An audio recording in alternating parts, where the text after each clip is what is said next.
Video like जरूर कर लीजिए और ऐसे वीडियो लगातार फ्री में पाने के लिए चैनल को तुरंत सब्सक्राइब कर लीजिए और बेल आइकन को जरूर टैप कर लीजिए ताकि आगे भी सारे वीडियो आपको मिलते रहे। यूट्यूब में फॉलो करते हैं तो प्लीज ये वाला फ्री टेलीग्राम चैनल जरूर ज्वाइन कर लीजिएगा। सारे नोटिफिकेशन सारे अपडेट यहीं पे आते हैं, ध्यान रखिए। यूपीपीएससी अपर प्रीलिम्स 2024 का एग्जाम 17 मार्च 2024 को होना था। इसको पोस्टपोन करके आयोग ने जुलाई में रख दिया है। जुलाई में इसको अपरिहार्य कारणों से शिफ्ट करना पड़ा है। अपरिहार्य कारणों के बारे में आप जानते हैं, ठीक है। तो कुछ लोगों के लिए दुखद रहा था, कुछ लोग एकदम गियर अप कर चुके थे 17 मार्च को पेपर देने के लिए। वहीं पर काफ़ी सारे लोग ऐसे थे जिनकी पूरी तैयारी नहीं हो पाई थी, या फिर जो at least study for civil services से नहीं पढ़ पाए थे अपना प्रीलिम्स का कंटेंट। तो उनके लिए एक तरीके से गोल्डन अपॉर्चुनिटी साबित हुई, क्योंकि जहाँ पर 17 मार्च को एग्जाम होना था अब ये शिफ्ट हो चुका है जुलाई मंथ में।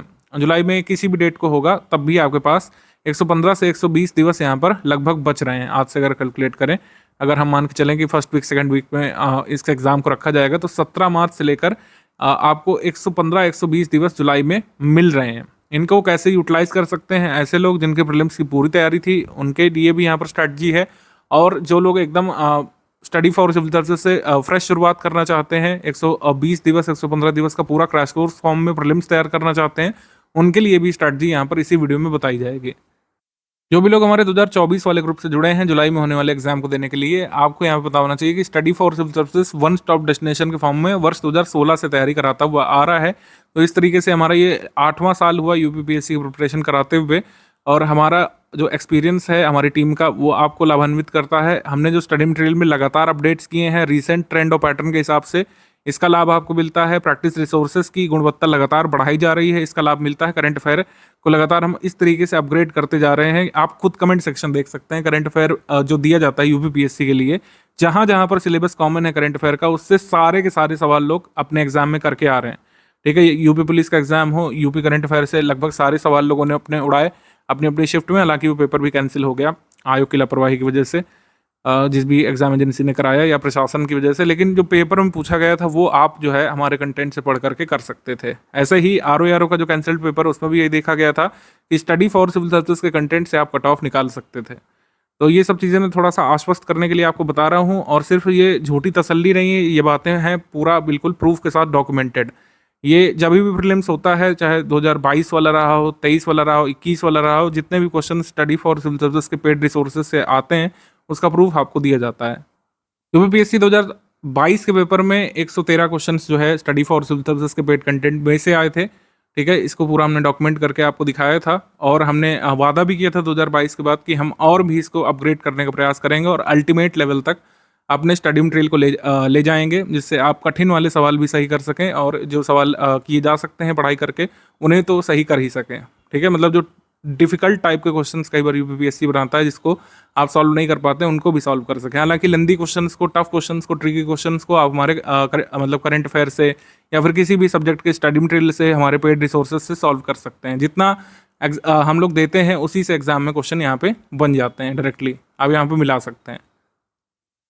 और 2023 में हमने अपने वादे को पूरा किया। 125 क्वेश्चन यहाँ पर डायरेक्टली इनडायरेक्टली पूछे गए थे स्टडी मटेरियल से और पेड क्विज से, टेस्ट सीरीज से, और कई सारे हम कैलकुलेट भी नहीं कर पाए थे अदर पीडीएफ से। तो 125 यहाँ पे फाइनल फिगर था 150 में से। और कट ऑफ आप देखिएगा ये 2023 पेपर का कितना जाएगा, जैसे यूजुअली जाता है उतना ही जाएगा, लेकिन आप जो है इसमें इतने क्वेश्चंस निकाल सकते थे। मान लीजिए आप पूरी तरीके से एफिशिएंट नहीं भी रह पाए स्टडी मटेरियल से, 125 आए थे, आप 125 ना कर पाते तो कितने कर पाते? अगर मान लीजिए 100 तक भी पहुंचते तो आसानी से आप अपना कट ऑफ इसमें इस वाले पेपर में क्लियर कर रहे होते, क्योंकि पिछले 4-5 वर्षों से देखें 100 के अराउंड नहीं गया है, काफ़ी कम ही कट ऑफ रहता है। अभी कट ऑफ वगैरह हम डिस्कस करेंगे आपसे।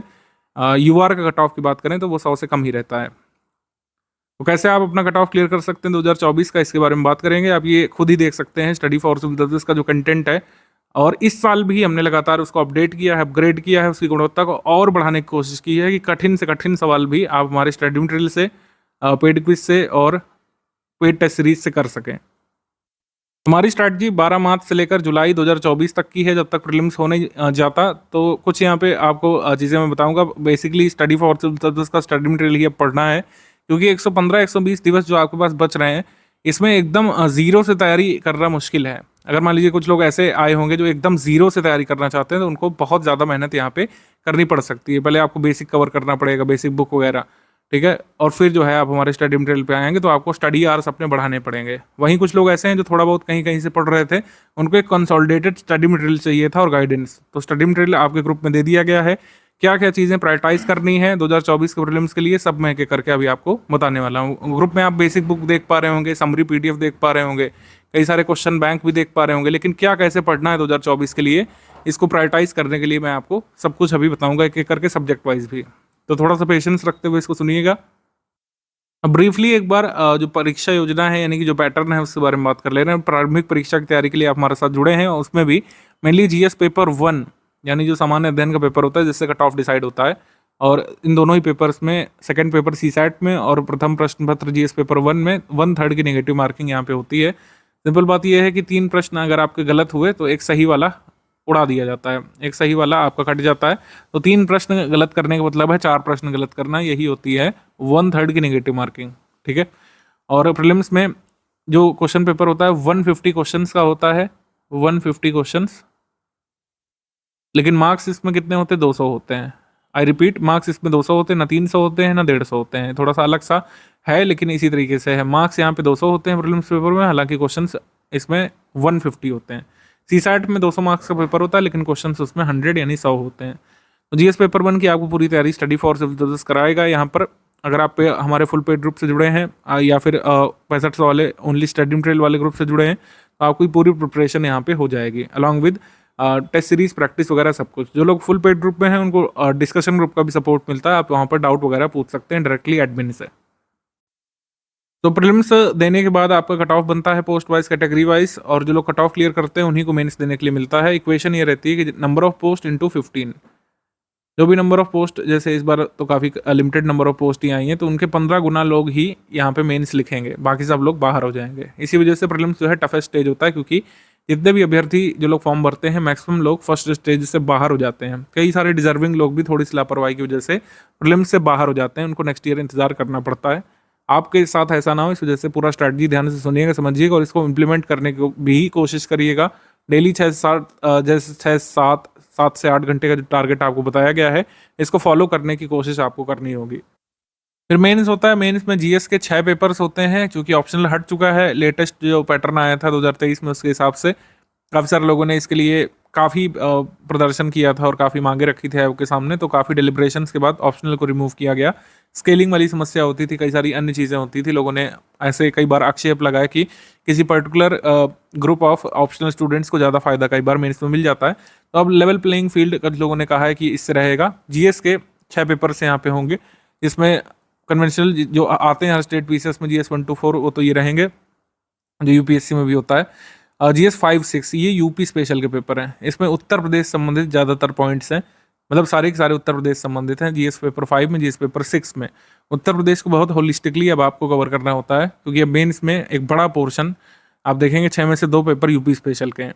समान हिंदी हमेशा से होता हुआ आ रहा है, जब से UPPSC ने अपने एग्जाम कराना शुरू किया है। 150 मार्क्स का इसमें पेपर होता है। निबंध का पेपर यहाँ पर 150 मार्क्स का होता है। निबंध में 3 चॉइस होती हैं, हिंदी में आप निबंध लिख सकते हैं, उर्दू में लिख सकते हैं, इंग्लिश में लिख सकते हैं। आई रिपीट, 3 चॉइसेस होती हैं UPPSC के मेंस में। RO मेंस में सिर्फ हिंदी में लिखना होता है, लेकिन UPPSC के मेंस में आप हिंदी में, अंग्रेजी में या उर्दू में लिख सकते हैं। 150 मार्क्स का ये भी होता है। तो कुल मिलाकर रिटर्न पेपर जो आपके लिखित पेपर होते हैं ये होते हैं 1500 अंकों के, और साक्षात्कार यहाँ पर होगा 100 मार्क्स का। सो इस तरीके से 1600 में पोस्ट वाइज और कैटेगरी वाइज आपकी मेरिट यहाँ पे जाती है। जो न्यूनतम अंक हर पोस्ट के लिए जो डिसाइड किया जाता है कैटेगरी वाइज, वो आपको इसमें लाना होता है।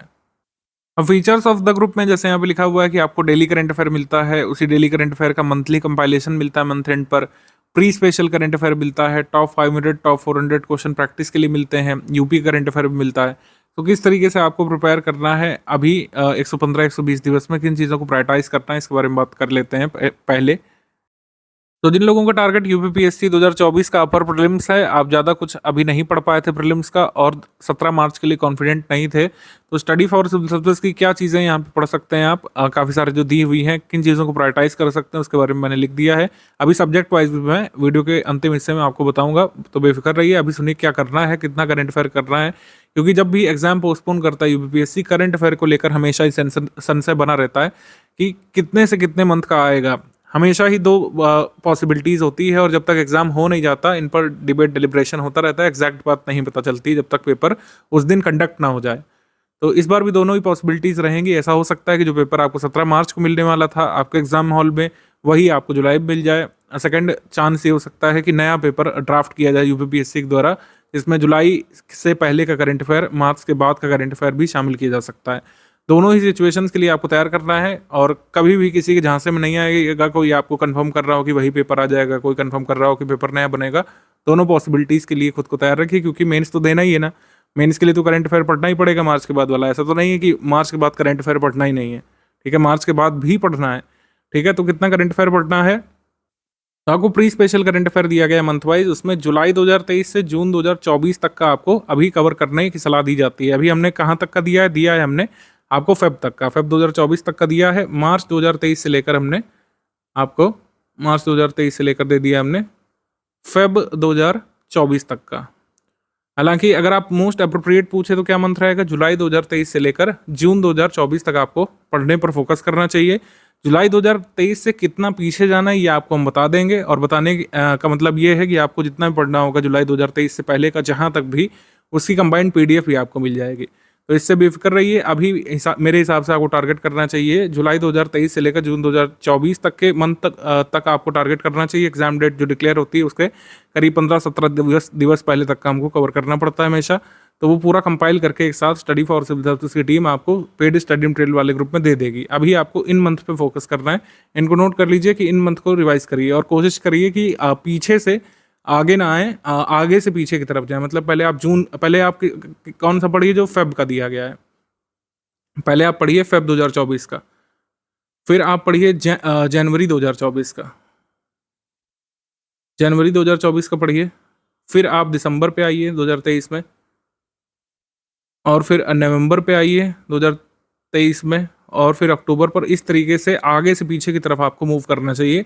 इससे आपको हमेशा लाभ मिलता है। जो अपडेट हुई चीज़ें होती हैं वो पहले से आपको पता चल जाती हैं, और जो पुराना अपडेट होता है वो फिर पता चलता रहता है, ठीक है। मतलब जो एकदम नवीन चीज़ है वो आपको पहले से पता चल जाती है, उसके पीछे जो बैकग्राउंड में चीज़ें चल रही थी, जो डेलिब्रेशन चल रही थी, उसका भी आपको अंदाज़ा पड़ जाता है। तो करंट अफेयर जब आप एग्ज़ाम के लिए तैयार करें, एकदम प्रीलिम्स के लिए, तो आपको आगे से पीछे की तरफ जाना चाहिए हमेशा। और कहाँ से कहाँ तक जाना है उसकी डेट मैंने बता दी है। जुलाई 2023 से पहले कितना पढ़ना है मैंने बताया कि study for civil services team इसके लिए कंबाइंड पीडीएफ आपको देगी। आपको इसके लिए परेशान नहीं होना है। तो करंट अफेयर ये वाला आपको फोकस करना है। करंट अफेयर जो टॉप 400 या 500 वाला दिया जाता है वो प्रैक्टिस के लिए है। अगर आपको हो पाए, आपके पास समय मिले तो आप उससे प्रैक्टिस कर सकते हैं, अदरवाइज इसको लीव कर सकते हैं। और दूसरी चीज़ ये है daily current affair. Daily current affair जो है अब आपको ज़्यादा उस पर फोकस नहीं करना है। डेली करंट अफेयर का जो मंथली कंपाइलेशन मिल जाता है उसको मेंस के लिए आप बिल्कुल स्टडी कर सकते हैं, क्योंकि आगे मेंस भी देना है। तो डेली का मंथली जो मिलता है मेंस पर्पज से, उसको एक साथ आप पढ़ने की कोशिश करिए। चाहे तो प्रीलिम्स के बाद भी पढ़ सकते हैं, समय मिले तो आप पढ़ सकते हैं। डेली का मंथली वाला डेली करंट अफेयर पर अब ज़्यादा आपको मेरे हिसाब से समय नहीं देना चाहिए। अब प्रीलिम्स पर फोकस करना है, क्योंकि अब इसके आगे एग्जाम पोस्टपोन नहीं होगा कि जुलाई से भी आगे बढ़ जाएगा, ऐसा होता हुआ नहीं दिख रहा है। तो जुलाई के लिए अपने आप को तैयार करना है। तो ये करंट अफेयर का जो मंथ हमने बताए हैं इसको अच्छे से पढ़िए। प्रीलिम्स स्पेशल वाला जो प्री स्पेशल करंट अफेयर है, जो पीडीएफ में लिखा रहता है प्री स्पेशल, जिस पीडीएफ में, उसको आपको तैयार करना है इस मंथ से लेकर इस मंथ तक। सभी सब्जेक्ट की कंपाइलेशन पीडीएफ, लिस्टिंग पीडीएफ दे दी गई है, और उसको आपको स्टडी करना शुरू कर देना चाहिए। बिल्कुल अपडेटेड 5th वर्जन ये दे दिया गया है, सब कुछ क्रॉस चेक करके इसको आप पढ़िए। और समरी पीडीएफ हो गई, बेसिक बुक्स, अब इसको पढ़ने का ज़्यादा टाइम आपके पास है नहीं, और ज़्यादा उससे लाभ भी नहीं मिलेगा। कम से कम 3 टाइम्स रिवीजन की कोशिश करिए, बिल्कुल किया जा सकता है। 6 से 8 घंटे अगर आप स्टडी करेंगे, 6 to 8 आवर्स पहले ही इसलिए बता दिया गया था। अगर आप ये अप्रोच लेकर के चलेंगे 6 to 8 आवर्स कंपलसरी वाली, without any break, without Sunday, without holiday, तो बिल्कुल 3 बार रिवीजन किया जा सकता है। और इसका लाभ आपको मिलेगा जब आप पेपर दे रहे होंगे, तो कठिन क्वेश्चन जब आएंगे आपके सामने और आप उसको कर पा रहे होंगे, तब इसका प्रत्यक्ष लाभ आपको मिलेगा। डेली करंट अफेयर आप छोड़ सकते हैं। मैंने बताया कि डेली का जो मंथली कंपाइलेशन है मेंस के लिए, वो मेंस पर्पज से आप पढ़ सकते हैं अगर आपका समय अलाउ करे तो, अदरवाइज प्रीलिम्स के बाद पढ़िए इसको। प्रैक्टिस रिसोर्सेज क्या रहेंगे आपके? Practice resources study for civil services का पेड क्विज, सारे क्वेश्चंस लगा के जाना है, सारे का मतलब सारे, एक से लेकर जितने भी अभी तक कराए जा चुके हैं वो। और स्टडी फॉर सिविल सर्विसेज का ही पीवाईक्यू कंपाइलेशन आपको पढ़ना है। और मैं दोबारा रिपीट कर देता हूँ, स्टडी फॉर सिविल सर्विसेज द्वारा दिया गया ग्रुप में जो पीवाईक्यू कंपाइलेशन है यूपीपीएससी स्पेसिफिक, वही आपको स्टडी करना है। टॉपिक वाइज जो दिया गया है उसको पढ़िएगा। ईयर वाइज पेपर जो दिया गया है, टॉपिक वाइज से क्वेश्चन सेम ही है। तो ईयर वाइज पेपर आप एनालिसिस के लिए देख सकते हैं कि कौन से ईयर का पेपर था, उसमें कितने टफ, कितने मॉडरेट, कितने इजी क्वेश्चन आए। लेकिन टॉपिक वाइज में जो जितने क्वेश्चंस दिए गए हैं जो अभी भी रेलिवेंट हैं वही दिए गए हैं, तो उसको आप स्टडी करिए। किसी भी अदर पब्लिकेशन का लाएंगे तो वो बहुत बल्कि बना दे रहे हैं, उसमें नॉन रेलिवेंट क्वेश्चंस कई बार दिए गए हैं, जो क्वेश्चन अब काम के नहीं हैं, पहले कभी पूछे गए थे उनको भी उसमें दे दिया गया है, तो वो सब नहीं रेलिवेंट है। पीवाईक्यू सिर्फ स्टडी फॉर सिविल सर्विसेज का ही रेलिवेंट है, जो क्वेश्चन अभी भी जिनका रेलिवेंस बचा है, जो अभी भी ज़रूरी हो सकते हैं, जो आपको पढ़ना चाहिए, खाली उन्हीं क्वेश्चंस को हमने कंपाइल किया है। तो स्टडी फॉर सिविल सर्विसेज के द्वारा दिया गया पीवाईक्यू कंपाइलेशन ही आप स्टडी करेंगे, अदर किसी का नहीं करिएगा, आप ही का घाटा हो सकता है। ये जो टाइम है आपको 115-120 दिवस लग रहा होगा, लेकिन जिनकी तैयारी नहीं है प्रीलिम्स के लिए उनको पूरा कवर करने में टाइम लगेगा। इस वजह से मैं बता रहा हूँ कि बहुत स्पेसिफिकली आपको मटेरियल जो है पढ़ना है। अभी मैं सब्जेक्ट वाइज भी बता दूंगा वीडियो के एंड में, तो आपको और क्लैरिटी यहाँ पे मिल जाएगी। और जितना हो सके प्रीलिम्स तक स्टडी मटेरियल का मल्टीपल टाइम्स रिवीजन करिए। जितनी भी पीडीएफ आपको मिली है, मिसलेनियस पीडीएफ हो गई, और आपको गवर्नमेंट स्कीम की पीडीएफ मिली होगी, आर्ट कल्चर की पीडीएफ, यूपी जीके की पीडीएफ जो मिली होगी, यूपी करंट, ये सबको आपको मल्टीपल टाइम्स रिवीजन पर फोकस करना है। 115-120 दिवस जिनकी भी प्रीलिम्स की अच्छी तैयारी रही थी, मल्टीपल टाइम्स रिवीजन आपके लिए बहुत ज़रूरी है। कुछ लोग ऐसे भी थे जो बिल्कुल तैयार करे हुए थे खुद को 17 मार्च के लिए, तो वो लोग प्रीलिम्स के साथ मेंस का टाइम मैनेजमेंट कैसे कर सकते हैं उनके बारे में भी थोड़ा इनसाइट हम लोग दे देते हैं। करंट अफेयर आपको भी जुलाई 2023 से जो 2024 तक का कवर करना होगा। और आपको भी मैं बता दूं, 2023 जुलाई से जितना पीछे जाना है या फिर कोई भी इंपॉर्टेंट न्यूज़ है वो सब कंपाइल करके हम आपको दे देंगे। और आपको कम से कम एक और बार सारे कंटेंट का रिवीजन का टारगेट रखना है। प्रीलिम्स का जो भी स्टडी फॉर सिविल सर्विसेज का कंटेंट है, आपने कहीं से पढ़ा हो, एक दो बार रिवीजन आपको हमारी लिस्टिंग कंपाइलेशन का करके जाना ही होगा, ठीक है? तभी आपको मैक्सिमम लाभ प्रीलिम्स वाले ग्रुप से मिलेगा। डेली करंट अफेयर का मंथली कंपाइलेशन आप मेंस के लिए पढ़ सकते हैं, अगर आप मेन स्पेसिफिक भी पढ़ रहे हैं इस समय। अगर आप मेंस वाले ग्रुप में हैं, जो काफ़ी सारे लोग प्रीलिम्स के साथ मेंस वाले ग्रुप में भी जुड़े हैं, तो आपको मैं बता दूं कि 90 डेज आप टारगेट रखिए। 125 मतलब 115-120 दिवस करीब जो आपको मिल रहे हैं, इसमें जो प्रथम 90 डेज हैं इसमें आप अपना टाइम डिवाइड कर लीजिए। प्रथम 90 डेज में 3 आवर्स आपको मेंस के लिए निकालने हैं। मेंस में आप आंसर राइटिंग अगर ना भी कर पाएँ तो कम से कम जो ये डेली का मंथली कंपाइलेशन है करंट अफेयर का, इसको तैयार कर लीजिए। और जीएस 1 से लेकर जीएस 6 तक का जो बेसिक हमने नोट्स दिया है स्टडी मटेरियल, उसको आप पढ़ करके तैयार कर लीजिए। सामान्य हिंदी का जो कंटेंट है उसको पढ़ करके तैयार कर सकते हैं, तो फिर आपको लाभ मिलता है। प्रीलिम्स जब हो जाएगा तो उसके बाद आप डायरेक्टली आंसर राइटिंग करने में जुट सकते हैं। तो जिन लोगों की प्रीलिम्स के लिए लगभग पूरी तैयारी थी, वो मेंस का भी कुछ कुछ पढ़ना शुरू कर सकते हैं। एटलीस्ट आप जीएस 1 से लेकर 6 तक का स्टडी मटेरियल पढ़िए। और सामान्य हिंदी का जो, अगर आपका सिलेबस कंप्लीट नहीं है, पढ़ने वाला सिलेबस, मतलब जिसमें कह सकते हैं ऑब्जेक्टिव टाइप के सवाल आते हैं, अनेक शब्दों के लिए एक शब्द हो गया, शुद्ध अशुद्ध, इनके कॉन्सेप्ट आप क्लियर कर लीजिए। पत्र लेखन वगैरह के फॉर्मेट एक बार तैयार कर लीजिए। गद्यांश वगैरह की प्रैक्टिस कर सकते हैं। आप भी प्रीलिम्स के लिए प्रैक्टिस कहाँ से करेंगे? स्टडी फॉर सिविल सर्विसेज की पेड क्विज से। स्टडी फॉर सिविल सर्विसेज ने जो पीवाईक्यू कंपाइलेशन टॉपिक वाइज आपको दिया है, और स्टडी फॉर सिविल सर्विसेज की जो इन्फॉर्मेशन डेंस टेस्ट सीरीज है, जिसमें कई बार एक ही क्वेश्चन में हम कई सारे फैक्टर देने की कोशिश करते हैं। इससे कई बार आपके नंबर ऑफ पेजेस बढ़ जाते हैं, आपको लगता होगा लेवल ज़्यादा है, लेकिन इसका लाभ आपको एक्चुअल पेपर में हमेशा मिलता है। तो जितना हो सके प्रीलिम्स सिलेबस का आप मल्टीपल टाइम्स रिवीजन करिए। एग्जाम डेट से करीब 1 मंथ पहले मेंस छोड़ करके आपको प्रीलिम्स के लिए आपको भी लग जाना चाहिए। और लिस्टिंग कंपाइलेशन पीडीएफ जो दी गई है ग्रुप में, उसका multiple times revision, study for civil services के करंट अफेयर मंथली का रिवीजन, और miscellaneous PDF, government scheme PDF, जो बाकी पीडीएफ दी गई हैं उनका रिवीजन करना आपको शुरू कर देना चाहिए। एटलीस्ट जब एग्जाम डेट अनाउंस हो जाए और 1 मंथ या 40 दिवस करीब बच रहे हैं। तो सब्जेक्ट वाइज कैसे क्या पढ़ना है आपको, इसकी इनसाइट आप लोग समझ लीजिए, तो बार बार कन्फ्यूजन रहेगा नहीं। जो ये सब्जेक्ट दिए हुए हैं इनके साथ कई और भी पीडीएफ आपको ग्रुप में दिख रही होंगी, लेकिन प्रायोरिटी क्या होनी चाहिए वो मैंने यहाँ पर लिख करके दे दिया आपको, ठीक है? इसको ध्यान से देख लीजिए, सुन लीजिए, समझ लीजिए, बार बार कन्फ्यूजन रहेगा नहीं।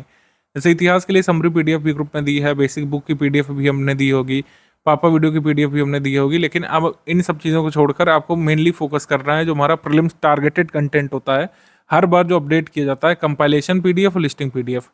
कंपाइलेशन पीडीएफ, लिस्टिंग पीडीएफ जो है 5th वर्जन वाली आपको यहाँ पर latest study for civil services की ओरिजिनल यहाँ पर हमने दी है, इसको आपको स्टडी करना है, ठीक है?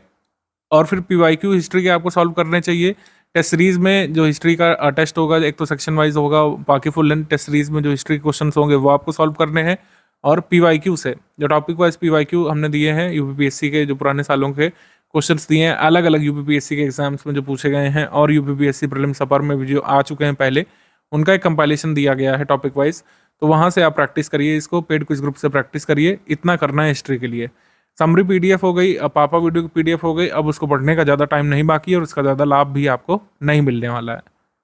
भूगोल ज्योग्राफी की बात करें, अभी किस सब्जेक्ट से कितने क्वेश्चंस आते हैं तो आपको अंदाजा पड़ जाएगा कि मतलब किसको कैसे प्रायोरिटाइज करना है। अभी मैं सब्जेक्ट वाइज बता दे रहा हूँ कि ग्रुप से क्या क्या आपको पढ़ना है सबसे पहले प्रायोरिटी पर। इसमें भी कंपाइलेशन पीडीएफ फिफ्थ वर्जन और लिस्टिंग पीडीएफ फिफ्थ वर्जन ये पढ़ना है। पीवाईक्यू से आपको क्वेश्चन सॉल्व करने, टॉपिक वाइज पीवाईक्यू से प्रैक्टिस करना है, टेस्ट सीरीज से प्रैक्टिस करना है, पेड क्विज ग्रुप से प्रैक्टिस करना है। अगर आपके पास समय बचता है तो आप एमसीक्यू बैंक भी लगा सकते हैं। एमसीक्यू बैंक जो है, जो दिए गए लास्ट में, मतलब आपको जो दिए गए ग्रुप में, ये लास्ट प्रायोरिटी पर रखना है। सबसे पहले प्रायोरिटी क्या रहेगी, पीवाईक्यू कंपाइलेशन, फिर प्रायोरिटी रहेगी टेस्ट सीरीज की पीडीएफ। पेड क्विज लगा के जानी ही जानी है, इसमें कोई प्रायोरिटी है ही नहीं। पेड क्विज के तो सारे क्वेश्चंस आपको लगाने हैं, क्योंकि कई सारे क्वेश्चंस आपको डायरेक्टली एग्जाम में देखने को मिलने वाले हैं। तो ये रहेगा कुल मिलाकर एमसीक्यू बैंक। अगर आपके पास समय बचता है तो आप कर सकते हैं, अदरवाइज उसे स्किप कर सकते हैं। पॉलिटी में जैसा ऊपर बताया गया वैसा करना है। पॉलिटी की लिस्टिंग कंपाइलेशन काफ़ी है, फिफ्थ वर्जन जो आपको दी गई है ग्रुप में, इसके साथ पीवाईक्यू लगाइए टॉपिक वाइज, और टेस्ट सीरीज में क्वेश्चंस लगाइए पॉलिटी के जो दिए गए होंगे, और सॉल्व करिए पेड क्विज। यहाँ पे स्टैटिक इकोनॉमी में क्या क्या पढ़ना है। स्टैटिक इकोनॉमी और इकोनॉमी करंट दो तरीके से सवाल आपके एग्जाम में आते हैं, इसको थोड़ा सा क्लियर कर लेते हैं हम लोग पहले। इकोनॉमी स्टैटिक क्वेश्चंस और इकोनॉमिक करंट अफेयर क्वेश्चन में ये फंडामेंटल डिफरेंस होता है। इकोनॉमी स्टैटिक में होता है कि डेफिनेशन बेस्ड क्वेश्चंस आते हैं, और जिसमें प्रिंसिपल्स पूछे जाते हैं, जो कह सकते हैं स्टैब्लिश्ड फैक्ट हैं, नॉर्म्स हैं, उनके बारे में पूछा जाता है। जैसे भारत में पॉवर्टी एस्टिमेशन में कौन कौन से मेथड यूज़ होते हैं, जब तक कोई नया मेथड इवॉल्व नहीं होगा तब तक हम पुराने मेथड्स को ही सही मानते हैं। जैसे हेड काउंट रेशियो का यूज़ होता है, कैलोरी इनटेक का यूज़ होता है, हाउस होल्ड कंजम्पशन एक्सपेंडिचर का यूज़ होता रहा है।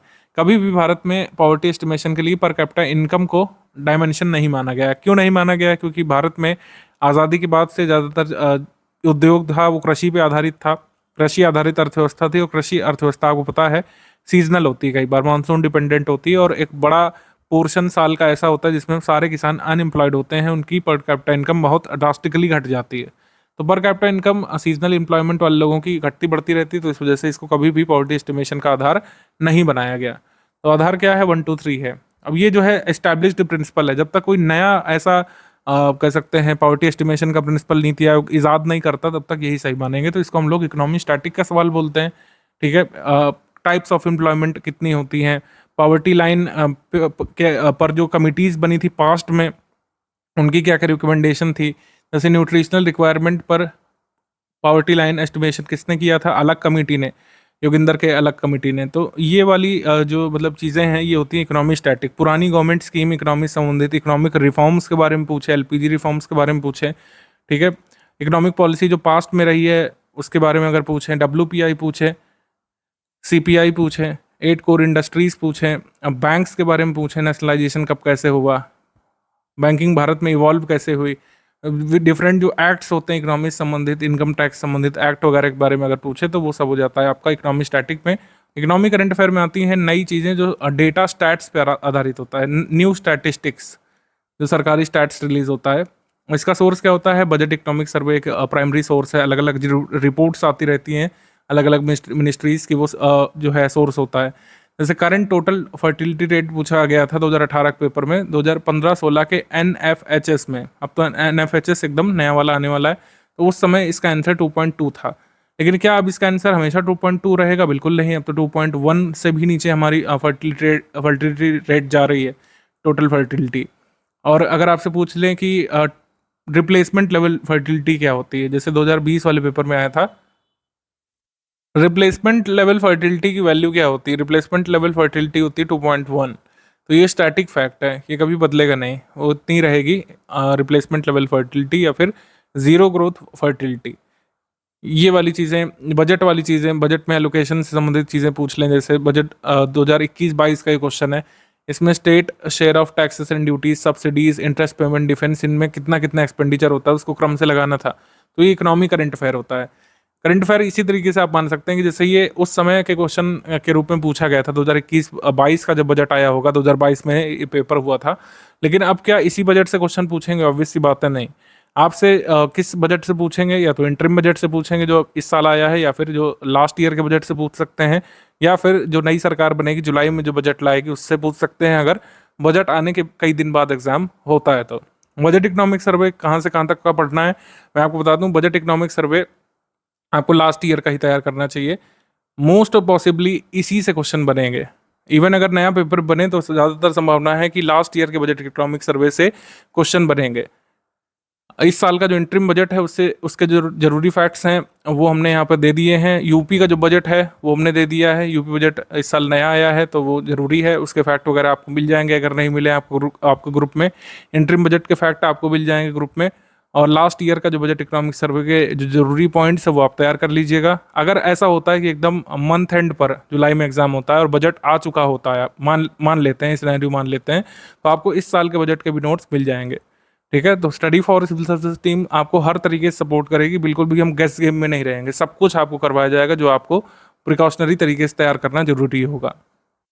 जैसे ये बजट का क्वेश्चन इसमें आया था, केंद्रीय बजट 2020-21 से सवाल पूछा गया था, क्योंकि ये सवाल आया था यूपीपीएससी 2020 वाले पेपर में।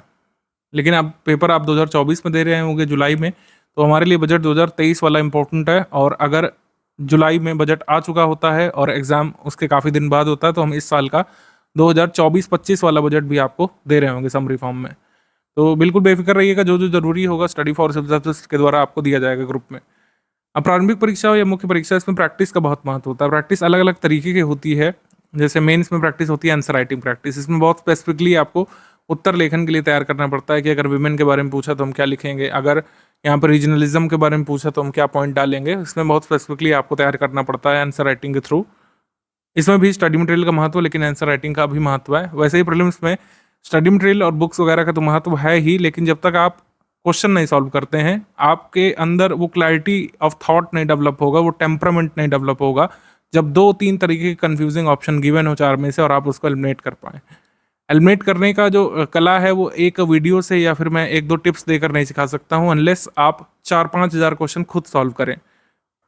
और आपने देखा है किस तरीके का फैक्चुअल पेपर आता है जिसमें कई बार आपकी मेमोरी तक टेस्ट की जाती है अल्टीमेट लेवल तक। आपके पेशेंस को, आपकी मेमोरी को पूरा टेस्ट कर ले काम कई बार क्वेश्चंस में किया जाता है। तो आपको कॉम्प्रिहेंसिव नॉलेज बढ़ाने के लिए, अंडरस्टैंडिंग डेवलप करने के लिए किसी कॉन्सेप्ट में आपको क्वेश्चंस लगाने बहुत ज़रूरी होते हैं। क्वेश्चंस भी आजकल कई तरीके के पूछे जा रहे हैं। जैसे असर्शन वाले जो क्वेश्चन हैं, पहले आप देखिए 4-5 साल पहले बहुत कम आते थे असर्शन रीजन वाले, लेकिन अब इन क्वेश्चन की संख्या बढ़ रही है। ये टोटली जो है किए जा सकते हैं प्रैक्टिस से। प्रैक्टिस आपको जब तक नहीं होगी आप इस तरीके के क्वेश्चंस नहीं कर पाएंगे। मैचिंग वाले क्वेश्चंस हो गए, choose not correct among the following हो गया, choose correct among the following हो गया, मल्टीपल स्टेटमेंट वाले क्वेश्चन, ये आप प्रैक्टिस से ही सीखेंगे किस तरीके से स्टेटमेंट को बार बार अच्छे से पढ़ा जाता है। तो प्रैक्टिस यहाँ पे मैंडेटरी है, और प्रैक्टिस मैंडेटरी है इसी वजह से आपको पेड क्विज ग्रुप से जोड़ा गया है, जो प्रैक्टिस का खजाना है एक तरीके से आपके लिए। तो क्विज ग्रुप में लगातार हम क्वेश्चंस करा रहे हैं और एकदम लेटेस्ट ट्रेंड और पैटर्न पे क्वेश्चंस करा रहे हैं। आप ये देख सकते हैं अभिकथन कारण वाले क्वेश्चंस हमने ज़्यादा कराने यहाँ पे शुरू कर दिए हैं, क्योंकि इस तरीके के क्वेश्चंस एग्जाम में ज़्यादा आने शुरू हो गए हैं। अभिकथन कह रहा है कि दिल्ली के सुल्तानों को बगदाद के खलीफा द्वारा वायसराय के रूप में नियुक्त किया जाता था। खलीफा ने खिला तो खिताब के माध्यम से सुल्तानों को मान्यता प्रदान की। तो मेरे हिसाब से इसका उत्तर जो है ए होना चाहिए। ए और आर सही है, आर ए की सही व्याख्या करता है। ठीक है, ऑप्शन नंबर ए यहाँ पे सही है। मैंने आपके सामने किया, मैंने वाकई में पहले नहीं सॉल्व किया था, लेकिन स्टडी मटेरियल पढ़ते पढ़ते इस बात का अंदाज़ा आपको लग जाता है क्या यहाँ पे सही होगा। तो इस तरीके से क्वेश्चन यहाँ पे कराया जा रहा है। मल्टीपल स्टेटमेंट वाले क्वेश्चन, डबल स्टेटमेंट वाले क्वेश्चन, पेयरिंग वाले क्वेश्चन, कौन सा पेयर सही सुमेलित है, कौन सा नहीं सही सुमेलित है, इस तरीके के क्वेश्चन हो रहे हैं। मान लीजिए आपको पहले क्वेश्चन पर जाना है तो क्या करना होगा, पिंड मैसेज यहाँ पे गिवन है, ये पिंड मैसेज है, यहाँ पे आपको हल्का सा टच कर देना है। टच करने के बाद आपको इसमें लिंक शो करेगा। ठीक है, ये जो है यहाँ पे फर्स्ट क्वेश्चन का लिंक यहाँ पे शो करेगा, इस पे आप चले जाइए। पहले क्वेश्चन से आप सॉल्व करना शुरू कर सकते हैं, पहले क्वेश्चन से कर सकते हैं, या फिर आप क्या कर सकते हैं, लास्ट से भी शुरू कर सकते हैं, जैसा आपको मन रहे। सारे क्वेश्चन इसके रेलिवेंट हैं, क्योंकि हमने इस ग्रुप को लगभग जून से शुरू कर दिया था, जून एंड से। ठीक है, जून 2023 से, और अभी तक ये आपका चलता हुआ चला जाएगा। तो 1 साल तक के पूरे क्वेश्चंस आपको मिल जाएंगे। करंट अफेयर के लगभग सारे क्वेश्चंस आपको इस क्विज ग्रुप से मिल जाएंगे, जो कि आपके पेपर में पूछे जाने हैं। ये मैं अतिशयोक्ति नहीं कर रहा हूँ, ये खुद ही आप देखिएगा। ये सब प्रूफ वगैरह भी हम लोग कंपाइल करके देते ही हैं। ये क्विज ग्रुप से बहुत सारे क्वेश्चंस आपको एग्जाम में देखने को मिलने वाले हैं, तो इसको इग्नोर मत करिएगा, सारे क्वेश्चन इसमें लगाइएगा। पेड क्विज ग्रुप तो लगाना ही लगाना है। इसके साथ आपको टेस्ट सीरीज सॉल्व करनी है, हमने आपको बताया, और आपको SCS का PYQ सॉल्व करना है, PYQ कंपाइलेशन। तो ये मेन प्रैक्टिस रिसोर्सेस हैं। अगर आपके पास फिर भी टाइम बच जाता है तो आप एमसीक्यू बैंक पर आ सकते हैं, अदरवाइज उसको छोड़ सकते हैं अगर समय नहीं बच रहा है तो। लेकिन ये चीज़ करना जरूरी है। पेड क्विज टेस्ट सीरीज आपको लगाना है, स्टडी फॉर सिविल सर्विसेज की एक्सप्लेनेशन उसका स्टडी करना है, और एससीएस के द्वारा दिया गया पीवाईक्यू कंपाइलेशन सॉल्व करना है। क्विज ग्रुप सॉल्व करने का तरीका ये है कि आप इसमें देखिए जो क्वेश्चन है उसको आंसर करिए, उसमें क्विज ग्रुप में ही पता चल जाता है क्या सही आंसर है। जैसे बिशन दास किस प्रसिद्ध चित्रकार के दरबार में रहते थे, मतलब बिशन दास जो चित्रकार थे किस के दरबार में रहते थे, किस शासक के। तो जैसे मान लीजिए मैं यहाँ पर चूज करता हूँ जहांगीर, ऑप्शन नंबर सी, तो ये सही हो गया, तो ये एनिमेशन हो जाता है, बबल्स यहाँ पे उड़ जाते हैं। लेकिन अगर हम इसमें गलत क्वेश्चन चूज करें, जैसे जिंदा पीर लिविंग सेंट किसे कहा जाता है, मुझे पता है कि इसमें औरंगजेब को कहते हैं, लेकिन जानबूझ करके अगर बाबर को चुनेंगे तो यहाँ पे रेड क्रॉस लग जाएगा। क्रॉस का मतलब ये हो गया कि मेरा उत्तर रॉन्ग है, जो मैंने यहाँ पे चूज किया वो रॉन्ग है। लेकिन सही उत्तर कौन सा है? सही उत्तर ये वाला है, क्योंकि इसमें यहाँ पे टिक लगा हुआ है, व्हाइट टिक यहाँ पे लगा हुआ है, तो ये सही उत्तर है। अब कई लोग इसमें पूछेंगे कि नोट्स बनाना चाहिए या फिर नहीं बनाना चाहिए। नोट्स आपको बनाना चाहिए, खासकर जब आप फर्स्ट स्टेज ऑफ प्रिपरेशन में होते हैं आपको नोट्स बनाना चाहिए। लेकिन 115-120 दिवस जब बचें तो नोट मेकिंग की जगह आपको ज़्यादातर फोकस करना चाहिए मल्टीपल टाइम्स रिवीजन पर। ठीक है, मल्टीपल रिवीजन पर आपको आ जाना चाहिए। नोट मेकिंग खाली उन्हीं चीज़ों को करिए जो आपको लगता है कि बिल्कुल ही इंपॉर्टेंट है और एग्जाम में आने लायक है, जिसके बारे में वैसे भी हम लोग दे देते हैं कंटेंट अपने मंथली करंट अफेयर में, पेड क्विज में उसका क्वेश्चन करा देते हैं, टेस्ट सीरीज में उसको पूछ लेते हैं। लेकिन फिर भी आपको लगे जैसे पीएम विश्वकर्मा है, इस साल के पीसीएस एग्जाम के लिए बहुत एक्सपेक्टेड है, तो आप उसका चाहे तो नोट मेकिंग कर सकते हैं। नोट मेकिंग ऐसा करिए कि बहुत कम टाइम आपको कंज्यूम हो, उसमें आपको प्रोडक्टिविटी अच्छी मिले उससे। ऐसा नहीं कि पीएम विश्वकर्मा नोट करने लगे तो 1 घंटा उसी में लगा दिया, ऐसा नहीं है। आप उसको 5 मिनट में नोट करके खत्म करिए, और ऐसा बनाइए कि जब आप लास्ट मोमेंट पर रिवाइज करने जाएं उस पर्टिकुलर टॉपिक को, तो उसी आपके बनाए गए नोट से आप रिवाइज कर सकें। तो नोट्स बहुत शॉर्ट होने चाहिए, क्रिस्प होने चाहिए और रेलिवेंट होना चाहिए पीवाईक्यू के अनुसार, तभी पीवाईक्यू कंपाइलेशन पढ़ने के लिए कहा गया है। ये आपको नोट मेकिंग में और कंटेंट को मतलब अच्छे से स्टडी करने में, ग्रास्प करने में हेल्प करता है। जो fact already list tabular form में, उसको क्यों नोट करेंगे आप? एक्चुअली में जो चीज़ लर्न करना है हमने टेबल बना के दे दी है। जैसे ज्योग्राफी की लिस्टिंग्स है, कौन सा माउंटेन किस कंट्री में है, या फिर कौन सा वोल्केनो किस कंट्री में है, कौन सा ट्रेंच किस ओशन में है, कौन सा नदी किस देश से बह रही है, कौन सी नदी किस नदी की सहायक नदी है। ये सब जो लिस्टिंग वाली चीज़ है, कौन से कॉन्टिनेंट में कौन कौन से कंट्रीज आ रहे हैं, ठीक है, लोकल विंड किस कॉन्टिनेंट में मतलब किस किस जगह पे बह रही है, ये सब चीज़ें ऑलरेडी टैबुलर फॉर्म में। तो आप क्या किया करिए, इसको मल्टीपल टाइम्स रिवाइज करने की कोशिश करिए। या फिर अगर नोट मेकिंग भी कर रहे हैं तो एक तरफ जो है विंड का नाम आप लिख लीजिए पहले से, और फिर यहाँ पे कंट्री या फिर जिस रीजन से वो बहती है उसका नाम खुद से लिखने की कोशिश करिए एक बार याद करके, जैसे हम लोग बचपन में किया करते थे। अब इस तरीके के क्वेश्चन आते हैं तो इस तरीके से आपको बचपन वाली चीज़ें फॉलो करना चाहिए। इसमें कोई मतलब गंभीरता वाली बात नहीं है, या फिर कोई भी बचकानी बात नहीं है। जो आपको लाभ दे रही चीज़ वो कभी बचकानी हो नहीं सकती। नोट मेकिंग आप इस तरीके की करिए जो आपको एग्जाम में इस तरीके का रूटीन बनवा दे कि आप उसी नोट से पूरा टॉपिक रिवाइज कर ले जाएं, आपको एक्चुअल सोर्स देखने की ज़रूरत ना पड़े। नोट मेकिंग आप पहले से करते हुए आ रहे हैं, वही मेथड हमेशा बेस्ट होता है। मैं हमेशा ही वाला मेथड बताता हूँ कि कोई भी आप टॉपिक लिखिए या कंटेंट लिखिए, उसमें why, who, what, how much, when, detail, where, ये सब चीज़ें शामिल होनी चाहिए। ऐसा हो सकता है कि ये सारे क्राइटेरिया एक पर्टिकुलर टॉपिक में फिट ना बैठे, लेकिन उसमें जितना जरूरी होगा वो आप उस तरीके से नोट करेंगे। जैसे हिस्ट्री है, हिस्ट्री में why, what, who, how much, when, detail, where, इस सब का रिलेवेंस रहेगा। ऐसे ही करंट अफेयर में, ज्योग्राफी में भी हो सकता है। ज्योग्राफी में टेक्निकल डिटेल्स भी आप शामिल कर सकते हैं। जैसे हम इसमें एग्जांपल ले लेते हैं, पीएम विश्वकर्मा स्कीम का अगर हम नोट कर रहे होते हैं, पीएम विश्वकर्मा में बता भी दे रहा हूँ क्योंकि बहुत रेलिवेंट टॉपिक भी है। ऐसा हो सकता है कि इसी वीडियो से आपका क्वेश्चन भी कवर हो जाए। खैर, इस तरीके से पीएम विश्वकर्मा को अगर ले लें तो हु यानी कि किसने लॉन्च किया, पीएम मोदी जी ने। बेनिफिशियरी कौन होगा इसका? 18 तरीके के ट्रेडर्स इसमें होंगे बेनिफिशियरी, मछली का जाल बनाने वाले, औजार बनाने वाले, बढ़ई, कारीगर, ठीक है, ये सब लोग होंगे। 6 तरीके का इसमें सपोर्ट मिलेगा। उसमें रिकॉग्निशन शामिल है, उसमें स्किल अपग्रेडेशन शामिल है, और इंसेंटिव शामिल है, स्टाइपेंड वगैरह भी दिया जाएगा, और क्रेडिट की सुविधा इस पर दी जाएगी। क्रेडिट यहाँ पर 1 लाख पहली बार मिलेगा, उसको चुका देंगे 2 लाख दोबारा मिल जाएगा, और इंटरेस्ट रेट भी बहुत कम इस पर रहेगी। तो इसके बाद क्या है, व्हेन 17 सितंबर 2023 को लॉन्च किया गया। एग्जाम डेट मतलब स्कीम में जो लॉन्च डेट होती है वो बहुत इंपॉर्टेंट होती है। फिर अपडेट ये है कि जम्मू कश्मीर इसको लागू करने वाला पहला यूनियन टेरिटरी यहाँ पे बन गया है, मतलब फर्स्ट स्टेट यूनियन टेरिटरी जहाँ पे पीएम विश्वकर्मा को इम्प्लीमेंट किया जा रहा है। डिटेल्स ये है कि इसको 3 मिनिस्ट्री द्वारा इम्प्लीमेंट किया जाना है, यानी कि ministry of skill development and entrepreneurship, MSME ministry और मिनिस्ट्री ऑफ फाइनेंस के द्वारा। कहाँ से लॉन्च किया गया था? न्यू दिल्ली से। वाई वाई का मतलब ये है कि ये आपको मेंस के करंट अफेयर में इसका आंसर बहुत डिटेल मिल जाएगा। वाई कुल मिलाकर ये है कि 18 तरीके जो ट्रेडर्स हैं उनको 6 तरीके का सपोर्ट देना, उनका लाइवलीहुड प्रमोशन यहाँ पे करना, उनको सस्टेन्ड लाइवलीहुड यहाँ पे प्रोवाइड कराना है। वो जो लिस्टिंग वाली चीज़ें हैं आप इसको इंटरेस्टिंग तरीके से मैपिंग से लर्न करिए। यहाँ पे मैप ले लीजिए आप। मैप ये काफ़ी मतलब चीप कॉस्ट पे मिल जाते हैं, 5 रुपये 2 रुपये ऐसा कुछ है। आप इसमें 10-20 मैप ले आइए, पॉलिटिकल वाले, कुछ फिजिकल वाले ले आइए, इंडिया के वर्ल्ड के कम से कम 20 मैप की प्रैक्टिस आपको करके जानी चाहिए। इसका लाभ डायरेक्टली आपको एग्जाम में मिल जाता है। ठीक है, मेंस में मिलता है, प्री में मिलता है। गोल्ड माइंस इन इंडिया है, अच्छे से पढ़िए लिस्टिंग से। नहीं याद हो रहा है, पहले अच्छे से उसको लिस्टिंग में पढ़िए, फिर आप उसको मैप में फिल कर लीजिए।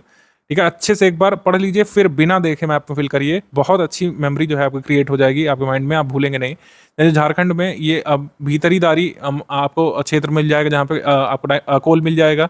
जमुई में अभी हाल में कोल डिपॉजिट्स खोजे गए थे बिहार में, और आंध्र प्रदेश में रामगिरी में मिलता है, कर्नाटक में कोलारहट्टी में। तो ये हो गया gold mines in India major वाली जो है, ये मैप में कवर हो गई। और कोई है आप और मार्क कर लीजिए इसमें।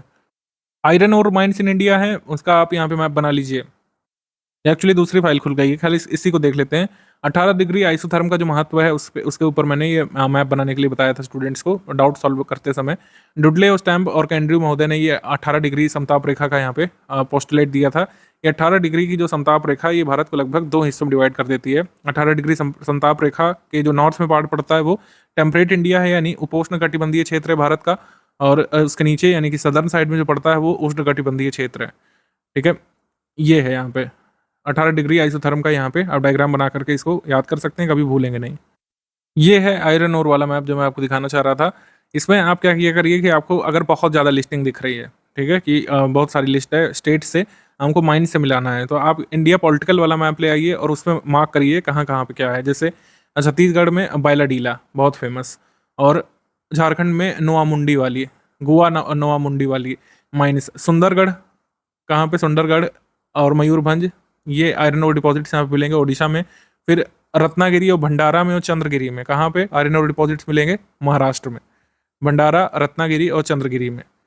फिर मार्क कर लीजिए आप बल्लारी हॉस्पिटल नामक जगह पर कहाँ मिलेंगे, कर्नाटक में।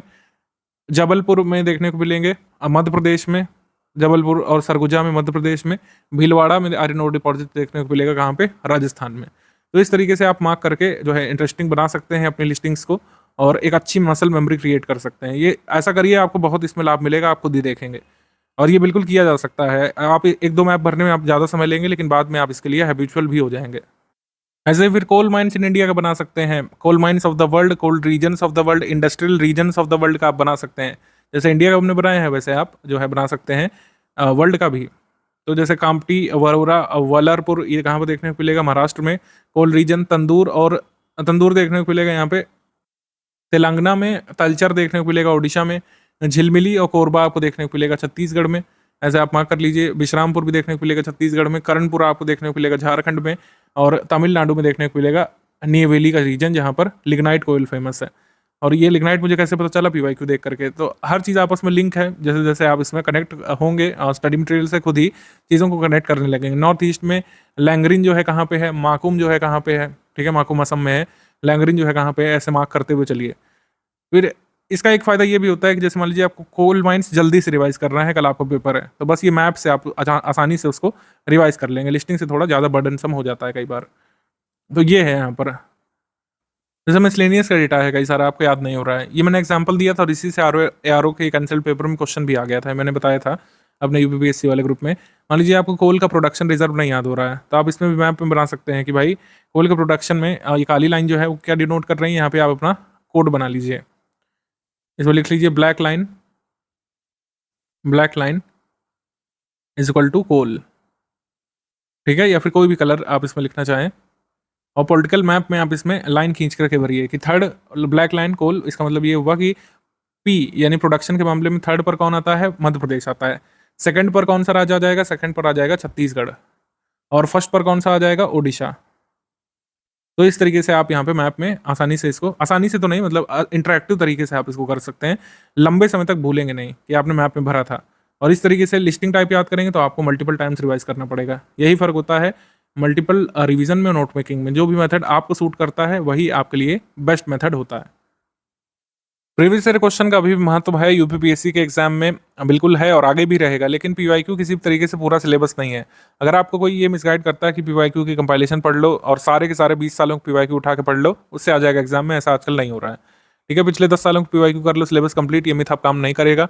और ये मिथ भी बस्ट हो चुका है कि पीवाईक्यू के सोल्यूशन और एक्सप्लेनेशन पढ़ लो, सारे क्वेश्चन आप कर ले जाओगे एग्जाम में। ये आरओ का जो कैंसिल पेपर है उसमें आप मिला लीजिएगा। ये सब चीज़ें अब नहीं काम कर रही हैं। काम क्या कर रहा है कि जो ऑफिशियल सिलेबस है आयोग का, उसके एक एक चीज़ पर आपको फोकस करना पड़ेगा। सिलेबस देख ही लेते हैं इसीलिए फिर से। सामान्य अध्ययन का सिलेबस इस तरीके से लिखा गया है, मतलब एक 2 पैराग्राफ में इसको लिख दिया गया है। कई सारे स्टेट पीसेस बहुत लंबा सिलेबस छापते हैं, 16 पेज का, 18 पेज का। उसमें एक एक डिटेल लिख करके दी जाती है कि अगर मेडिवल हिस्ट्री है तो उसमें किस किस राजा के बारे में, किस किस शासक के बारे में, किस किस क्षेत्र के बारे में हमको मेडिवल हिस्ट्री कवर करना है। लेकिन यहाँ पे ऐसा नहीं है, यहाँ पे ब्रॉड टर्म लिखा जाता है। भारत का इतिहास, भारत का भूगोल यहाँ पे लिख दिया जाता है। अब इसमें बहुत सारी चीज़ें शामिल की जा सकती हैं। साउथ इंडिया की हिस्ट्री भी आ सकती है, नॉर्थ ईस्ट की भी आ सकती है, ओवरऑल नॉर्थ इंडिया की हिस्ट्री भी आ सकती है, मुगल के बारे में भी आ सकता है। मॉडर्न इंडिया कहाँ से शुरू करना है, कहाँ से खत्म करना है, इसके लिए भी यहाँ पे नहीं पता चलता है। तो इसके लिए पीवाईक्यू हमको हेल्प कर देता है कि भाई आच्छादन कहाँ से कहाँ तक हुआ है, कितना मॉडर्न हिस्ट्री अभी तक पीवाईक्यू में कवर कर लिया गया है, और उससे हम अंदाज़ा लगा सकते हैं कि आगे कितना हमको पढ़ना है, कितने डेप्थ तक क्वेश्चन किस किस फील्ड से ज़्यादा आते हैं। जैसे पीवाईक्यू से अंदाज़ा आपको मिल जाता है कि मॉडर्न हिस्ट्री जो होता है, मॉडर्न हिस्ट्री, उसमें क्रोनोलॉजी वाले क्वेश्चन कई बार बनते हैं, है ना। क्रोनोलॉजी वाले क्वेश्चन बनते हैं, उससे बुक्स एंड ऑथर वाले क्वेश्चन बनते हैं, मैगजीन से उसके जारीकर्ता के नाम को मिलाने के लिए आता है।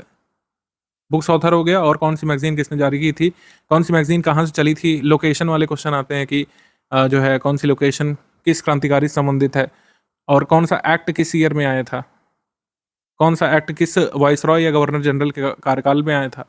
ये सब चीज़ें हमको किससे पता चलती है, पीवाईक्यू से, क्योंकि सिलेबस ने तो ये सब चीज़ें लिखी नहीं। ये इस मामले में आपको पीवाईक्यू हेल्प करता है सिलेबस को अच्छे तरीके से समझने में, सिलेबस को एनालाइज करने में। लेकिन अगेन पीवाईक्यू पूरा सिलेबस नहीं होता है, या फिर पूरा सिलेबस कंप्लीट करने की कुंजी नहीं होता है पीवाईक्यू। पीवाईक्यू ये हेल्प करता है कि अगर मान लीजिए यहाँ पे लिखा हुआ है जनसांख्यिकी है, तो इससे कैसे क्वेश्चन आएंगे, जनसांख्यिकी के बेसिक से आएंगे या इसमें डेटा आएगा सेंसस का, ये हमको पीवाईक्यू से पता चलने लगता है।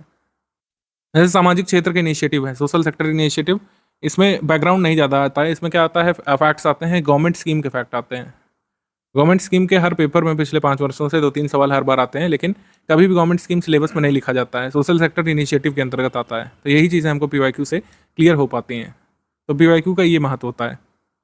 बाकी जो इंपॉर्टेंट टॉपिक्स हैं, जैसे पॉवर्टी, इसमें स्पेसिफिकली लिखा गया है, तो पॉवर्टी पर हमेशा ध्यान देना होता है हमको। और सतत विकास लक्ष्यों के बारे में इस पर लिखा गया है, तो उस पर हमको हमेशा ध्यान देना पड़ता है। यहाँ पे देखिए लिखा हुआ है ना, सस्टेनेबल डेवलपमेंट, पॉवर्टी, इंक्लूजन, ये बहुत इंपॉर्टेंट टॉपिक होते हैं, इससे क्वेश्चन तो आना ही आना है। डेमोग्राफिक्स में सेंसस ज़्यादा पूछ लेते हैं, और सोशल सेक्टर इनिशिएटिव में गवर्नमेंट स्कीम, तो इससे हमको ये अंदाज़ा लग जाता है। बायोडाइवर्सिटी से कई बार क्वेश्चन बनता है, बायोडाइवर्सिटी के संबंध में कोई अपडेट आया है, या फिर इसका बैकग्राउंड, इसका बेसिक, इससे क्वेश्चन बनते हैं। जैसे इसमें लिखा है do not require subject specialisation, ये बात थोड़ी सी झूठी साबित हुई है। अगर आप क्वेश्चन का स्तर देखें, बिना सब्जेक्ट स्पेशलाइजेशन के या फिर सब्जेक्ट को अच्छे से डेप्थ में पढ़े, उन क्वेश्चन को आंसर नहीं कर सकता है कोई।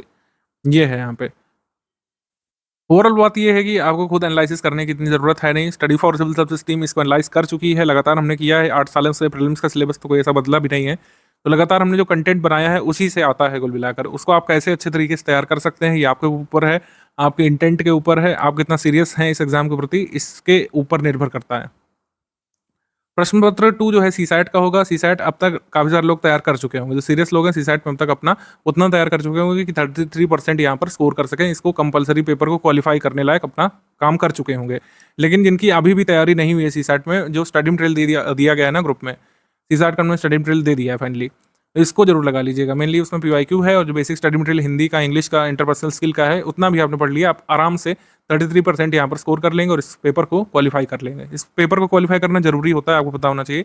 33% यहाँ पे लाने हैं, अदरवाइज आपका जीएस वाला पेपर चेक नहीं होता है।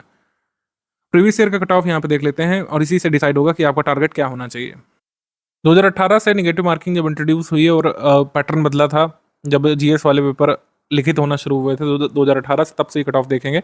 126 नंबर यहाँ पे कट ऑफ किया था 200 मार्क्स में से, मतलब 200 नंबर में से 126 नंबर यहाँ पर कट ऑफ गया था यूआर का। ध्यान रखिएगा, यहाँ पर यूआर का कट ऑफ में बता रहा हूँ, ऐसे तो पूरी लिस्ट होती है, फिर एनालिसिस अच्छे से नहीं हो पाता है, अलग अलग सबको बताना पड़ता है, बहुत लंबा हो जाता है, कई बार कंफ्यूजिंग भी। यूआर का कट ऑफ सबसे ज़्यादा रहता है, तो यूआर के हिसाब से आप तैयार करिए। बाकी जिस भी कैटेगरी आपकी मतलब आते होंगे, जो भी कैटेगरी आपकी लगती होगी रिजर्वेशन वाली, उसमें आपको तो लाभ मिल ही जाता है। जो भी आपकी कैटेगरी में नंबर आएंगे, नंबर कम होते हैं हर कैटेगरी में, तो उसका लाभ तो मिलेगा ही। आपको मैक्सिमम टारगेट लेकर के तैयारी करने में यूआर का कट ऑफ हेल्प करता है। टारगेट आप हाई रखें, इसी वजह से सिर्फ यूआर का हम शो कर रहे हैं और कोई बात नहीं है। और कन्फ्यूजन ना रहे, वरना 2018 कट ऑफ दिखाने के लिए एक पूरी लिस्ट दिखाता मैं, 2019 के लिए अलग लिस्ट, फिर कन्फ्यूजन हो जाती है लोगों में। यूआर का कट ऑफ गया था 126 नंबर यहाँ पर, जबकि 900 प्लस पोस्ट आई थी इसमें, तो नंबर ऑफ पोस्ट से कट ऑफ का कोई लेना देना नहीं है। कट ऑफ का लेना देना सिंपली होता है पेपर के लेवल से और पेपर में कैसे क्वेश्चन पूछे गए हैं उससे डिपेंड होता है। तो 94.5 क्वेश्चन यहाँ पे सही होने चाहिए नेगेटिव मार्किंग हटा करके 150 में से, तो उनका कट ऑफ यहाँ पे निकल रहा था। ठीक है। सेकंड चीज, जो पीसीएस 2019 वाला जो पेपर था वो थोड़ा सा डिफिकल्ट लेवल आया था। 200 में से जो कट ऑफ गया था वो 117 गया था केवल, 117, और इसमें 87.75 क्वेश्चन आपके 150 में सही होने चाहिए थे नेगेटिव मार्किंग के बाद। हालांकि इस पेपर के कुछ क्वेश्चन डिलीट भी हुए थे, एक दो। फिर 2020 वाला जो पेपर है इसमें 110 कट ऑफ गया था, ये और भी टफ पेपर आया था। तो इसमें 150 में से 82.5 क्वेश्चन यहाँ पर आपके सही होने चाहिए थे। 110 नंबर आपके 200 में से होने चाहिए थे कुल मिला करके।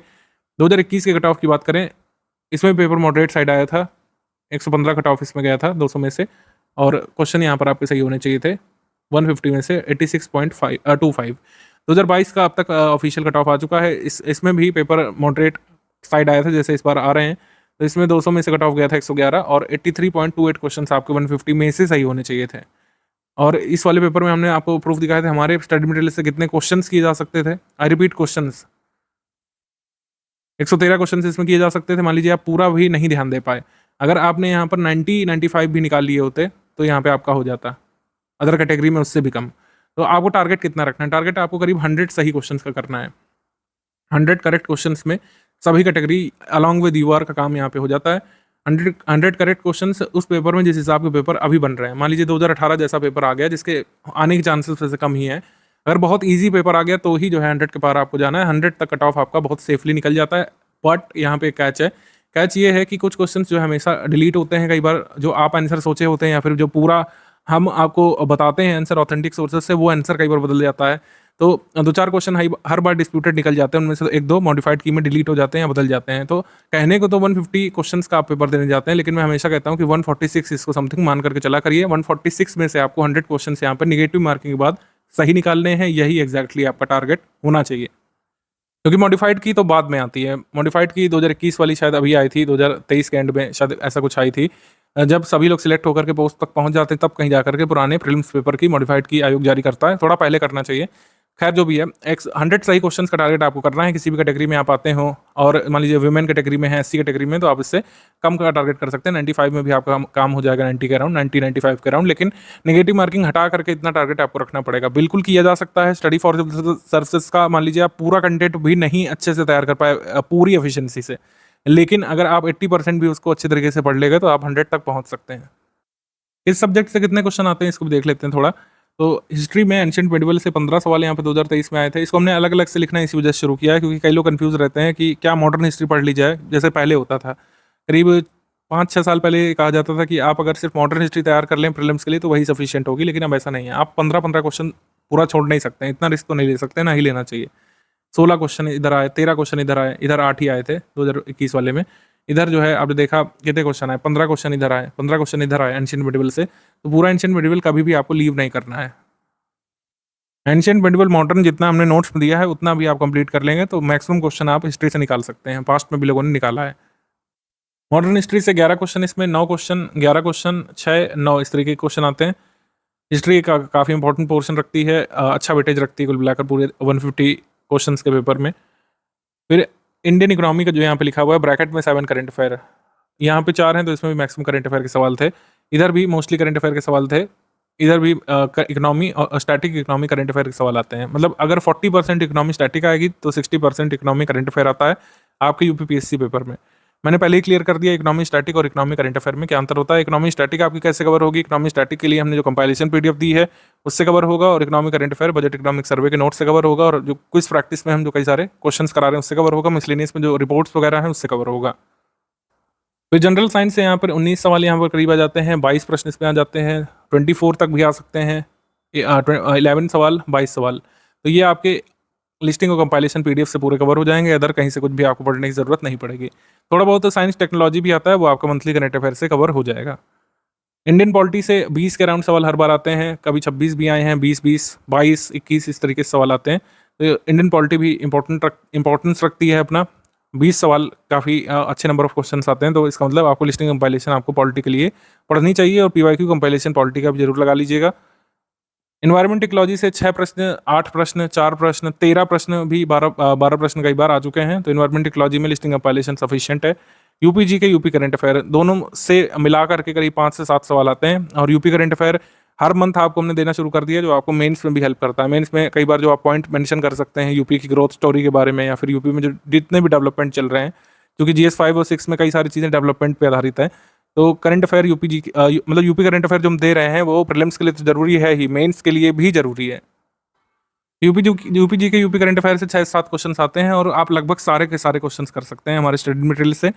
करंट अफेयर जो यहाँ पे नेशनल इंटरनेशनल वाला जो आपका बच रहा है, इकोनॉमिक करंट अफेयर हटा करके, यूपी करंट अफेयर हटा करके, जो आपको pre special monthly current affair की जो PDF मिलती है कुल मिलाकर, उससे कितने क्वेश्चन आते हैं ये आप समझिए। मैं PDF इसलिए बोल रहा हूँ क्योंकि लगभग सारे हमारी PDF से आ जाते हैं पिछले 4-5 साल से। करंट अफेयर में 29 सवाल यहाँ पे आए थे, 23 वाले पेपर में, 22 वाले में 30 आए थे, इसमें 33 आ गए थे नेशनल इंटरनेशनल से, इसमें 28 थे, इसमें 28 थे। हमेशा इतना नंबर रहता है, मतलब इससे कम होने की संभावना नहीं रहती है। 28 से नीचे national international current affair UPPSC में नहीं आता है। मिसलेनियस जो टॉपिक्स होते हैं उससे 10 सवाल इसमें आए थे, इसमें 20 सवाल आए थे, कभी 22 भी आए हैं। ठीक है, तो मिसलेनियस भी काफ़ी इंपॉर्टेंस रखता है और काफ़ी प्रोडक्टिव है, मतलब कम नंबर ऑफ पेजेस पढ़ करके आप कई सारे अच्छे क्वेश्चन उससे निकाल सकते हैं। तो मिसलेनियस जरूर पढ़ लीजिएगा, अपडेट करके हमने दे दिया है। हालांकि आपका पेपर जुलाई में होना है, तो मार्च से लेकर जुलाई तक के जितने भी अपडेट होंगे वो हम आपको दे देंगे। इसमें अपडेट मेनली क्या होता है, इसमें जैसे इकोनॉमिक सर्वे अगर रिलीज हो गया अपने टाइम पर जुलाई में, तो थोड़ा सा डेटा बदल जाएगा एग्रीकल्चर का, मिनरल का, और इसमें जो इंटरनेशनल ऑर्गेनाइजेशंस होते हैं कई बार उसमें चेंजेस होते रहते हैं। जैसे ब्रिक्स है, ब्रिक्स को एक्सपैंड कर दिया है, अब केवल ब्रिक्स में ब्राज़ील, रशिया, इंडिया, चाइना और साउथ अफ्रीका नहीं है, और भी कंट्रीज इसमें जुड़ गए हैं। तो कौन कौन से हैं उनके नाम वगैरह हमने दे दिया है।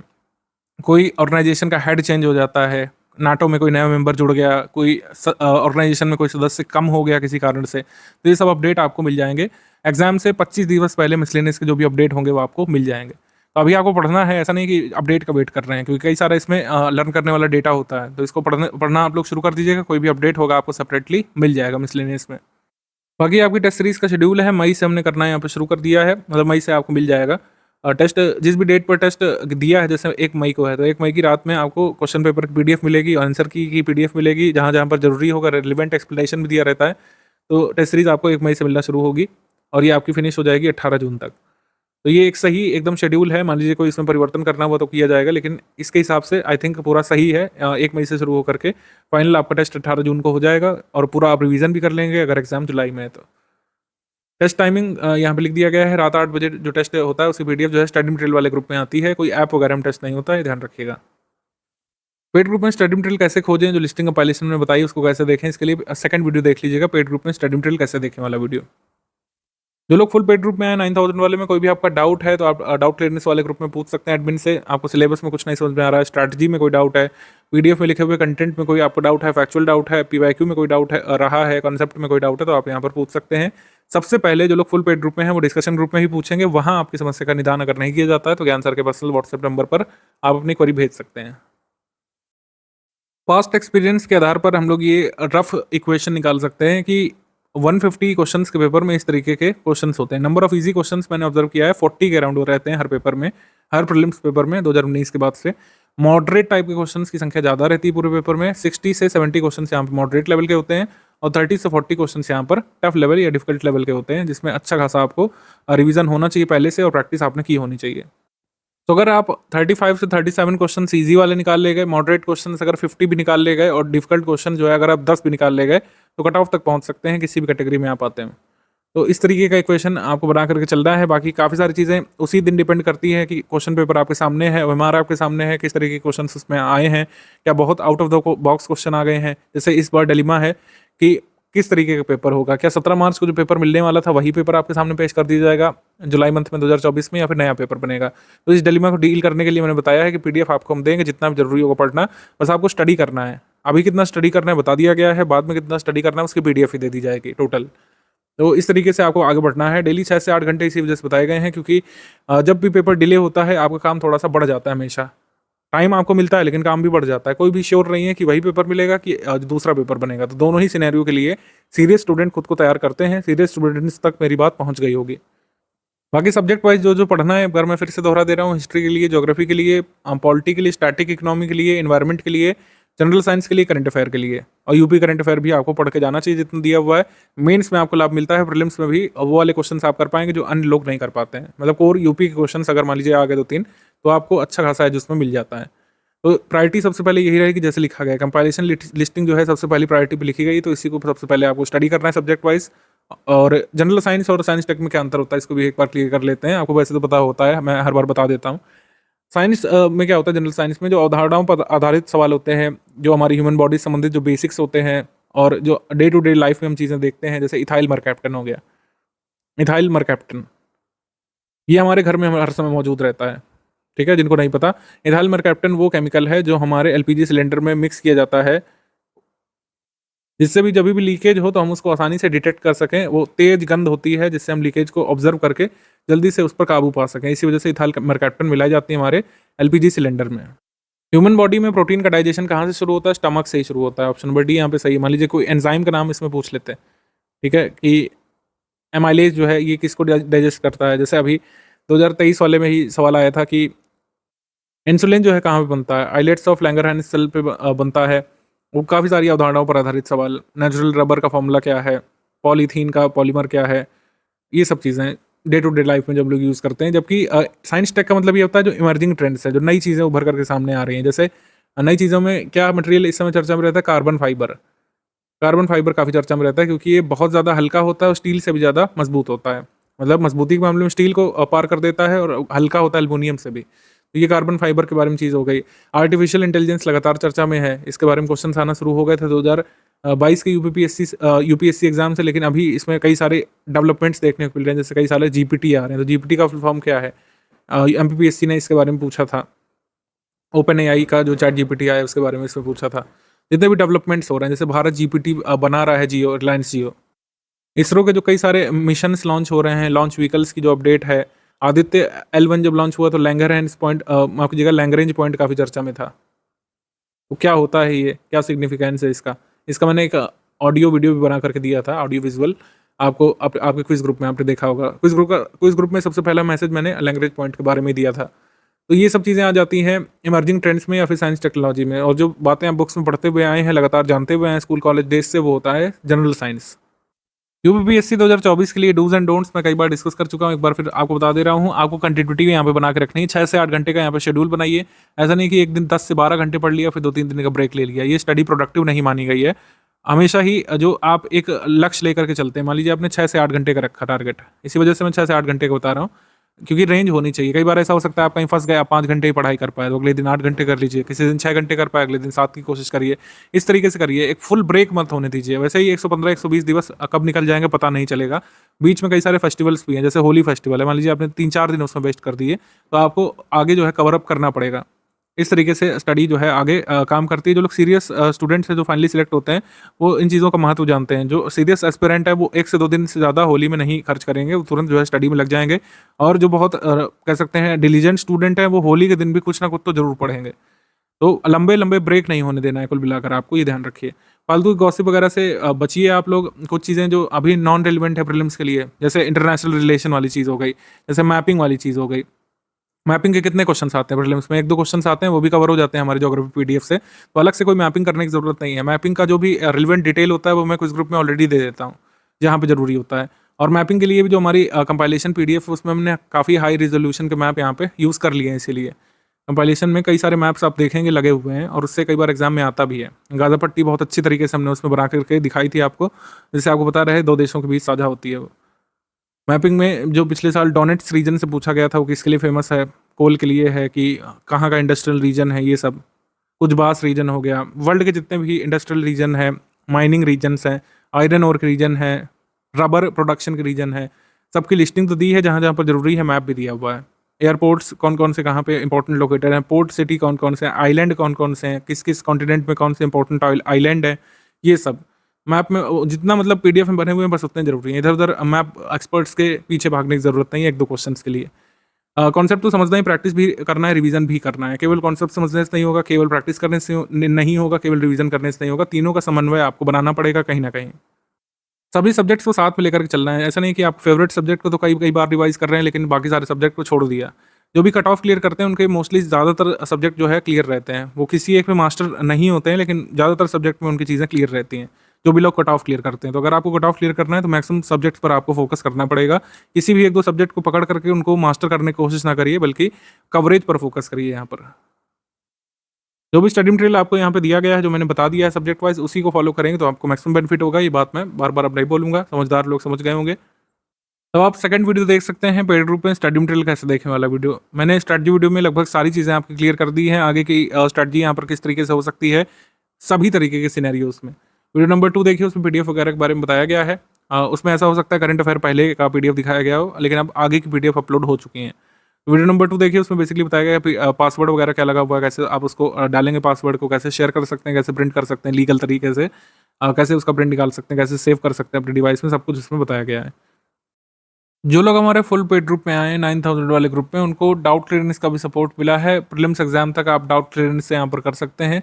कोई भी आपका फैक्चुअल डाउट है, फैक्ट में कोई डाउट है, कोई भी कॉन्सेप्ट में कोई डाउट है, आपको स्टडी मटेरियल में लिखे हुए कोई सेंटेंस में डाउट है, आपको पीवाईक्यू में कोई डाउट है, आप वहाँ पर एडमिन से डिस्कस कर सकते हैं। एडमिन आपका रिप्लाई करेंगे और आपके डाउट को पूरी तरीके से डिस्ट्रॉय करने का प्रयास करेंगे। आपको सब कुछ यहाँ पे समझाया जाएगा, जितनी बार आप पूछेंगे उतनी बार यहाँ पे बताया जाएगा, बशर्ते आपका डाउट जो है सिलेबस के अंतर्गत आना चाहिए।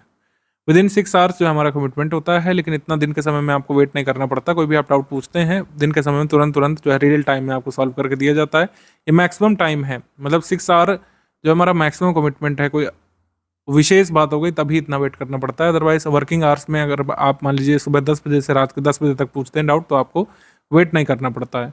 बाकी कुछ ऐसे भी लोग हैं जो लोग पेड स्टडी मटेरियल वाले ग्रुप में हैं और टेस्ट सीरीज वाले ग्रुप में हैं, ओनली करंट अफेयर वाले ग्रुप में हैं। तो आपका अगर कोई डाउट है तो इस गिवन नंबर पर भेजेंगे और केवल टेक्स्ट मैसेज के माध्यम से और पिक के माध्यम से आप डाउट यहाँ पर पूछिएगा, और अन्य किसी माध्यम से नहीं। ठीक है, कॉलिंग वगैरह यहाँ पर नहीं अलाउड है। ये आंसर का पर्सनल व्हाट्सएप नंबर है, आप इस पर अपना डाउट भेज सकते हैं। अगर कोई स्टडी मटेरियल संबंधित डाउट है तो इस पर आप भेज सकते हैं। आपको भी समस्या का निराकरण करने का प्रयास किया जाएगा। इसमें 24 आवर तक लग सकते हैं। ठीक है, तो वीडियो नंबर 2 आप लोग अब देख लीजिए, उसमें बातें बताई गई हैं बाकी कैसे आप मटेरियल वगैरह डाउनलोड कर सकते हैं। स्ट्रैटेजी वीडियो पूरा फिर से आप रिवाइंड करके उस हिस्से तक पहुंच जाइए अगर आपको कोई डाउट है तो। ठीक है, इस तरीके से आप आगे पढ़ना यहाँ पर यूपीपीएससी अपर प्रीलिम्स 2024 के लिए शुरू कर सकते हैं।